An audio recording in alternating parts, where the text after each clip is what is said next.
Hello and welcome back to Tomb Raider 2 with me, Matthew Caddis, aka Puggy. So, I kinda got stuck there. Don't know why I dropped down, but whatever. Let's continue anyway through this area. And there's seemingly some flares I miss here. Also some bad guys, which I did not see coming, honestly. Why am I making Lara run it in slow motion? I do not know, but yeah, it's there. Seriously, it looks like a bad AI video. But anyway, yeah, there are some things there. I can't even speak this morning. Some flares there, should I say. And, oh boy, did I lose a lot of health there. Seriously. Oh my god, this is horrible. Anyway, that being said, let's see if it does get any better. It does, thankfully. I did notice. An annoying Doberman is annoying, certainly. And, yeah, what else can I say? I'm an idiot. Most certainly I am an idiot. Anyway, back to what I was saying, and that is, I'm starting from here, outside the facility here. So, indeed, let's make our way downwards. Apparently, yeah. Though there is a whole area off to the right there. Don't know if I went there or not, but I'm going there now. Seemingly. And a bunch of crates stacked up. Indeed. I'm going to go down here. To avoid taking as much damage, maybe not no damage, but as much damage as I did last time. And then head down the slope and hit my head. Yay. Okay, so we know the Dobermans are coming. So let's see which gun I choose. The shotgun! Yeah, go with the shotgun! Totally! I don't know if it would make sense against Dobermans, but whatever. The camera seems to pan out for some reason. I'm guessing because we had those guys... Okay, there's one there. Okay, no, I went with the Uzis. Seriously. Anyway, back to what I was saying. It makes sense in context because... At least because of the fact that those bad guys on those snowmobiles nearly run me over, of course. And that was never fun in the first place. Oh no. So let's see. Walk back, jump, and make your way over there, I think. Anything else over there? Well, yes, there is the matter of thingies and everything. So, indeed, let's do a running jump over to the other end. Now, I don't know if I went through here. If I did, I'm sorry.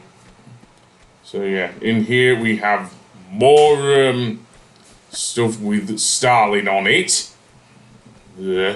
And a slope. That just goes back to the area with those where those flares were. That slope there you can only get up with the snowmobile. So we're kind of stuck here, aren't we? And there's a whole other area that we haven't gone just yet, and that is inside, I think, this room. But we need to place the circuit board in order to open the door. Now here, this is where things get a bit more complicated, because inside this room, okay, maybe I was wrong, because there's another door there. Okay. Well, yes, there's another door there, and apparently it's now open. Weird. Okay, so let's go up here to these flares, and as soon as we pick them up, another guy on a snowmobile will come running through. So we want to stay on this perch here. Maybe even equip the... Okay, I don't know why I'm going with the flares. I was going to say equip the M16 because, yeah, you may hear the vrooming noise of the snowmobile. Indeed, he's not far away, is that guy? I'm being very ballsy here. Okay, I think I see him there, so I'm going to go with the M16. Mainly because it works back in Tibet. Why not use it here? The range on the M16 is really good as well. Okay, did he just run away? Seriously, what a coward. Seriously. He's going outside. Why the hell did you go outside, man? Seriously. Okay, I can barely see in this darkness, so yeah. keep in mind that he's, in addition to being on a snowmobile, this guy also has Uzis on the front. Yes, it works well for seeing in the dark in these places. Very interesting choice for the level design, but yeah. Let's light a flare in here and see if he comes back. If you hear a vrooming noise, that means the guy's there on his snowmobile. Absolutely. I'm going to backflip as much as I can to get out of the way and then equip the Uzis. Absolutely. Hopefully then he will go through the room and start being a nuisance, of course. Get up on... Fine, don't get up on there. I think the M16 would have done enough damage to this guy, but nope. I had to use the other rapid-fire weapons. So now we can use his snowmobile in here, and given that it does have the machine guns attached, it does also mean that we can actually see in the dark. Well, I'm going to have a little bit of an explore here, or maybe I'm not. Okay, the guy don't have anything, so let's go up here then. And over the ramp. Oh, there's a door there, but I don't know where that door goes. Let's push this block out of the way. That reveals a hidden passageway, along with some more flares. And indeed, I'm going to go down here in a moment with the snowmobile. But for now, I'm going to go up this slope and see what's up here. A long hallway. Thank goodness it isn't that narrow like in Final Fantasy 13. Or indeed Grandia, for that matter. It seems we have an ID card and there's a guy wandering about in circles, wondering what he's doing with his life. Don't know. Kind of sounds like me, really. But never mind. More Stalinist imagery there, seriously. One would think these guys were communists or something. In the middle of Alaska, yeah. I was wrong, this is not Russia, this is Alaska. It's kind of weird because, I mean, you'd think some, like this would not be in thing. You'd think it would be in at least close to Russia, but nope. Right, back to the snowmobile, I think. Yeah, I think we've done enough exploring inside this large warehouse. If we can find our way, that is, which is very hard to do, given how huge this place is, seriously. Okay, no, a couple more guys here. And another guy with the thing. And apparently, we're done now with the Arguiga mercenaries, because these guys are just, like, I can't even do it, no, I'm not going to finish that sentence. Let's go through here then, and back outside. I don't know why, but I want to, seemingly. And carefully make our way back, if we can. Another guy on the snowmobile. You get off, mate. I don't want you... Okay, what was the snowmobile? It's not got a life of its own, like in the last level, was it? Yeah, we don't want any of that. No more possessed snowmobile. Seriously. And if I drive it down there, I will die.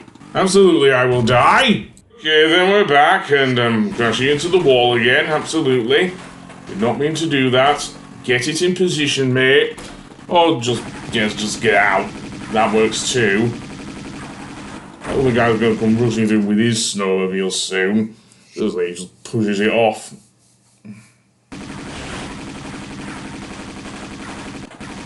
Let's see if I'm right. Does he come bumbling through, that other guy? There he is, there he is.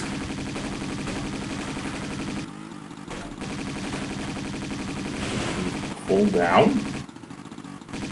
Someone's hitting me. There he is. And he's just thrown off just like with within Tibet. Seriously. Anyway, that being said, again I go for the death. To save some time, I'm just going to go right up to that door where we were and open it with the key card now that we have it, seriously. And there'll be another guy inside here waiting to take us on, etc., etc., etc. And, you know, I don't want to look at Stalin's face, thanks, mate. I want to see in the dark, thank you very much. That would be much better if you ask me. So, in here is yet another key card. More on that later. And then run over, etc., etc. And another guy with a steel pipe is there. Seriously, did he steal it off a Wendigo or something? What's he got on him? Another medipack. Okay. Well, I did do the cheese, so I'm kind of not short on them. So let's go through to the other end, and in this room, kind of empty. Seriously, there's one guy wandering about outside, but yeah, you will see there's another door. I do not know if it requires if he is able to use, that key card we already have, but let's see if I'm right or if I'm wrong. So, nope, Lara says no, apparently. No. I don't know why. You'd think it would be, because it looks similar. But apparently no, game says no, and so does Lara. Anyway, I'll see you on the next one. Goodbye!